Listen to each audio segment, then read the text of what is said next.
Unaweza kuwa unampenda sana, unampa kila kitu, lakini maneno matano tu unaweza kuyaongea kwa sekunde 5 na yakavunja uhusiano ulioujenga kwa miaka mingi. Swali ni hili: je, unayajua maneno hayo? Leo nitakuonyesha maneno 5 usiowahi kusema kwa mpenzi wako, kwa sababu yakitoka kinywani mwako yanaweza kuua mapenzi kimya kimya bila hata kugombana. Kabla sijaeleza neno la kwanza, bonyeza subscribe kwenye channel hii ya Fikra Chanya na notification bell. Maana video kama hizi hazileti drama tu, zinakufundisha saikolojia ya mapenzi ambayo watu wachache sana wanaijua. Na ukishasikia neno la 5, utagundua pengine umeshawahi kulitumia, na hapo ndipo utaelewa kwa nini mambo yako yalianza kubadilika kimya kimya.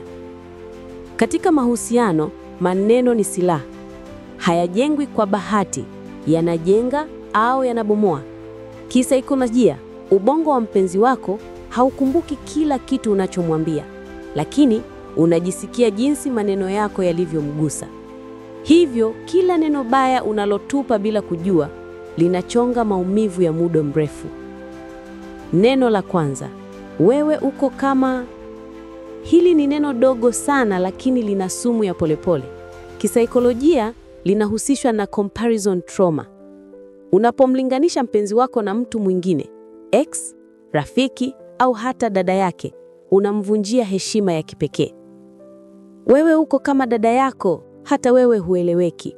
Au, mbona mpenzi wangu wa zamani alikuwa anajua kunielewa? Ubongo wa mwanadamu hutafsiri hilo kama mimi si wa kutosha. Na mara tu mtu anapohisi hivyo, anakimbia kihisia kabla hata hajaondoka kimwili. Hapo ndipo moto wa mapenzi unapoanza kufa taratibu. Wanasaikolojia wanaita hii emotional invalidation by comparison. Ni wakati mtu anapohisi anakosa uthamani binafsi kwa sababu ya kulinganishwa. Neno la pili: nimekuchoka. Hili ni neno lenye nguvu kuliko risasi. Kuna njia milioni moja za kusema nimechoka bila kumvunjia mtu moyo, lakini unapolitamka moja kwa moja linakuwa kama unavunja makubaliano ya upendo. Kisaikolojia, mtu anayesikia nimekuchoka huanza kujenga defense wall.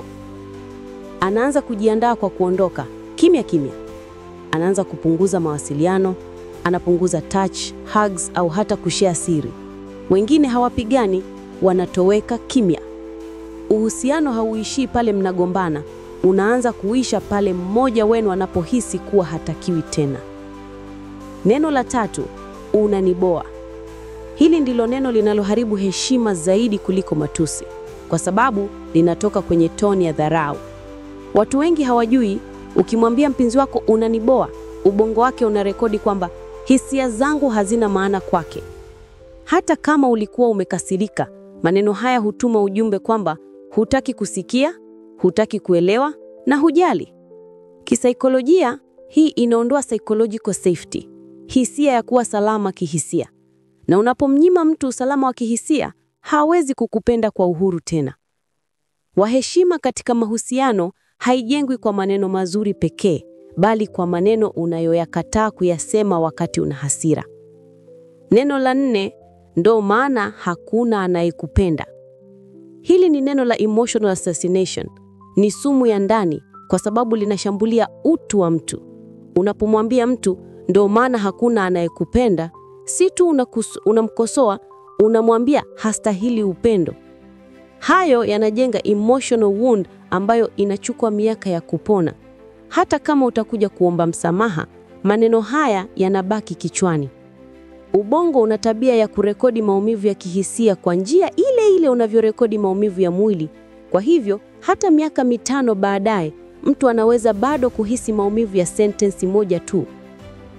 Wataalamu wa mahusiano wanasema, mtu anayejua siri zako za ndani ana uwezo wa kukujeruhi zaidi kuliko adui yako. Hivyo, maneno kama haya ni silaha inayogeuka dhidi ya uhusiano wako. Neno la 5: sijali tena. Hili ndilo neno la mwisho kabla ya mwisho wa mapenzi na upendo. Ni ishara ya emotional shutdown. Kisaikolojia, sijali tena si maneno tu, ni manifestation ya uchovu wa hisia. Hapa mtu anakuwa amechoka kuomba kueleweka, amechoka kupigana, amechoka kujieleza, anachagua ukimya, anachagua kutojali, lakini ndani anaugulia. Mara nyingi watu husema sijali, wakati wanajali zaidi kuliko kawaida, lakini wanajilinda. Lakini kadri unavyorudia neno hilo, ubongo wako huamini kweli hujali, na hapo ndipo unapoanza kumpoteza kihisia kabisa. Usiache kufikiria tu kwa sababu umechoka. Mapenzi yanahitaji uvumilivu, mawasiliano na upendo wa kweli, sio ujasiri wa maneno makali. Maneno haya 5 yanaweza kuonekana madogo, lakini ndani yake kuna sumu ya mawasiliano inayoua pole pole. Upendo si hadithi za TikTok, Instagram, Facebook na sinema za Hindi. Ni kazi, ni mawasiliano, ni kujizuia pale unapoona hasira inataka kuongea badala ya moyo. Kumbuka, kabla hujasema, jiulize, je, nikiyasikia haya, ningejisikiaje?